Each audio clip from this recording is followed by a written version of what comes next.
Hey guys, next project. So I already have my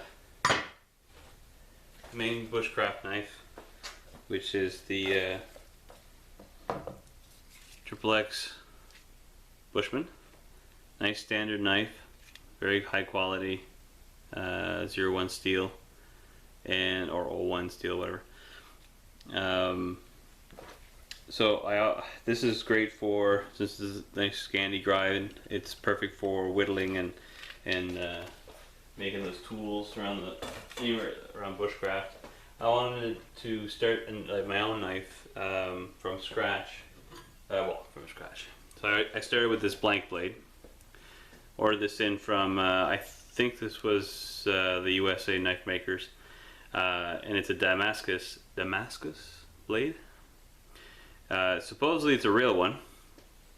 So what this is a type of a steel that has a really neat pattern in it. I'm trying to see, I think you guys see it there. It's the whole length of the blade.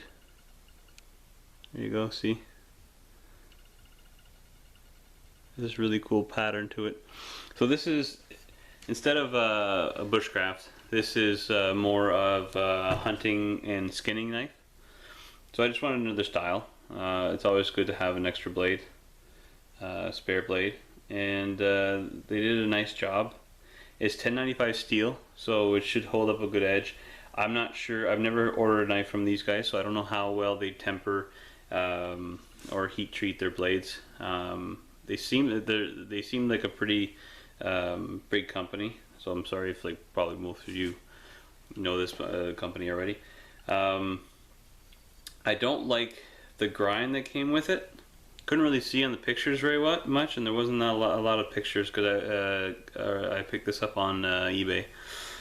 The grind on this is, I thought it was a full Scandi, like a zero Scandi grind, but it actually it's a grind that's called double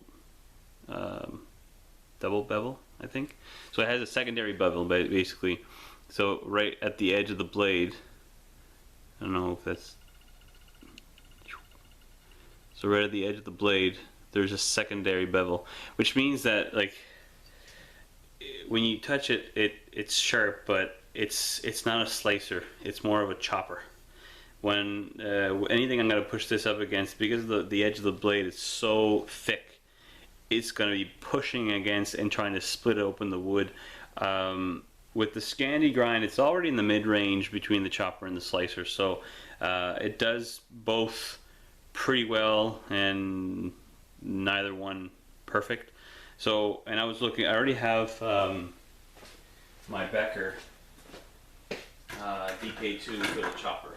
So this is my beater knife. This thing's really big. Well, really big. It's bigger than anything else I would own, coming at a pound, and it's really the size of this thing and the weight.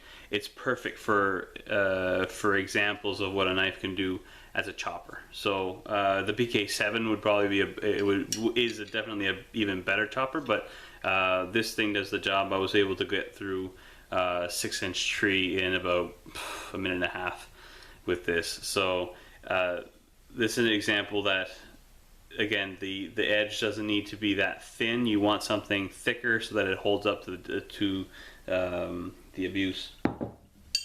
So this one I really want as a slicer, so I want a very thin blade, but so I was very surprised when it came in and it's this thick.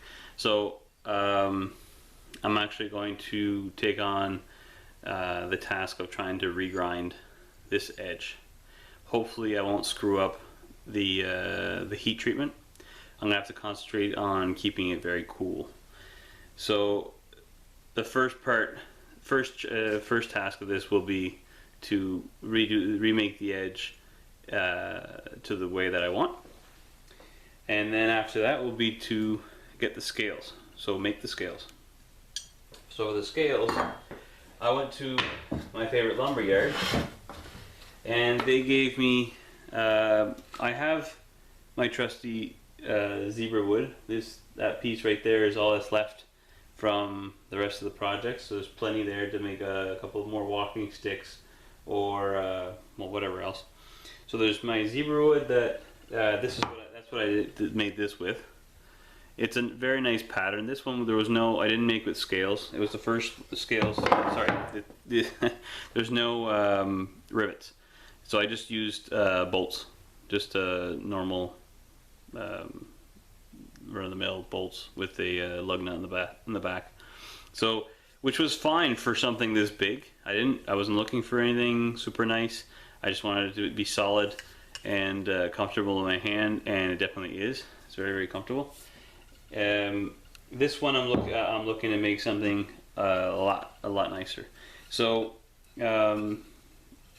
I went over to the lumberyard and I asked them if they had any just odds and ends in some of their exotic wood selections, and they showed me this. This one is one they called Merbo. I'm not sure what the English. I should have checked. I'll probably check and I'll put it in the description. So this is pretty nice. It has like a nice dark grain pattern. It's very, very strong, and it has a good heft to it. So this is probably my top candidate. I also have a piece of tiger maple.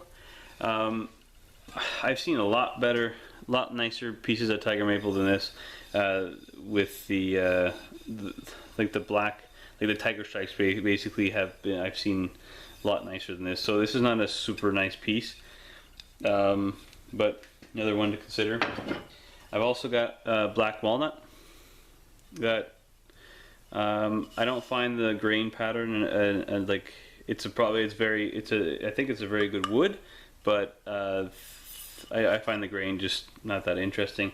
And this has been with all of these, I've planed them down and just put a coat of oil on it just to see what the patterns are. And this is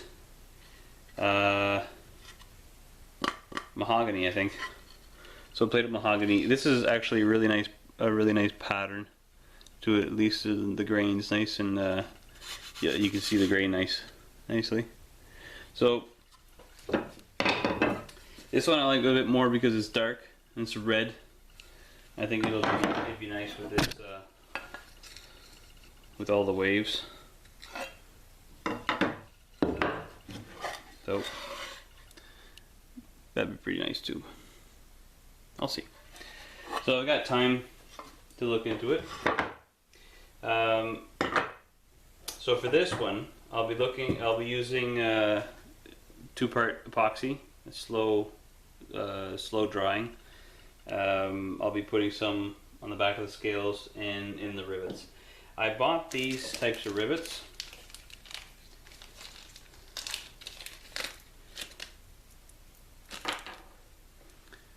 These rivets here that screw. So they look like a fuse to me. So they screw in either side. My only challenge with this is that I don't have a drill press yet. So it's going to be hard for me to do the small hole for the middle, and then the countersink, if you will, or the top hole has to be perfectly aligned, because I want this to be very, I want it to fit perfectly into the wood, so that I can, once you tighten it up, the scales are pushed together, and then you just file it off nice and smooth against the handle, and you're done. The alternative to this, and what I've been seeing on the internet to be kind of the easier way of doing it, is to use just basic fire, like a rod of like a steel rod, or I was looking for brass. This is brass color, but it's actually just steel. So the idea is just cut it to length, and then just hammer it on either side to get just to taper it enough to hold the wood together. You can also score the rod a bit and put epoxy in slide it in with the epoxy, and then it'll hold it together with the scores. So I want to test it out, see how it handles. See how it handles with the wood, to kind of just pound on to pound on each end and make it snug. I don't know how much it's going to expand. I don't know if it's going to split the wood.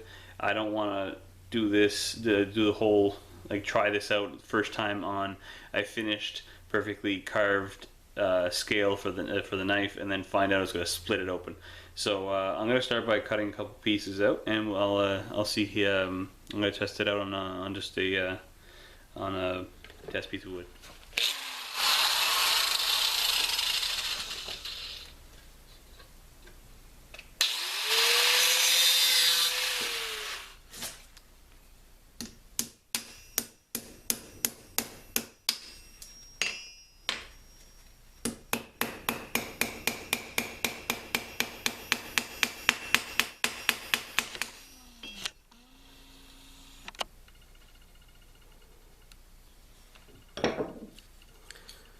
So, well,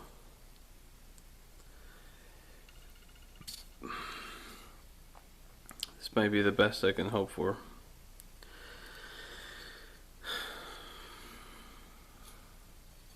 I thought the pins were going to be easier, but honestly,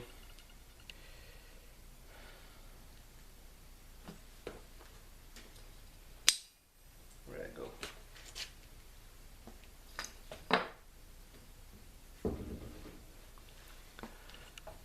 They don't exactly bend however you want, and well,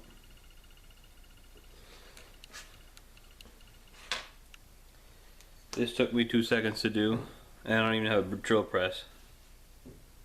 I don't know if it's going to be this easy one. It might be, yeah, well, I don't know.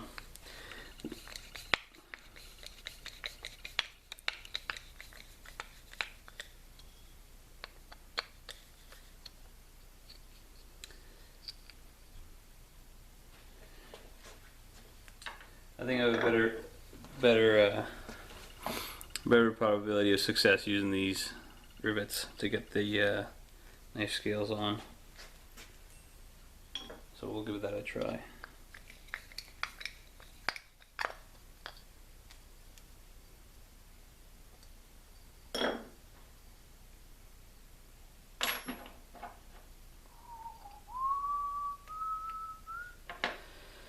All right, so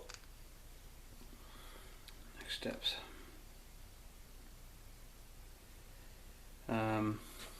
Yeah. All right, so I'm actually waiting for a belt sander / grinder station coming in a couple of days. So that's what I'll use to shape the scales and grind the nub off nice and flush. And that's also what I'll be using to redo the edge on this knife. So yeah, stay tuned for that episode. Until next time.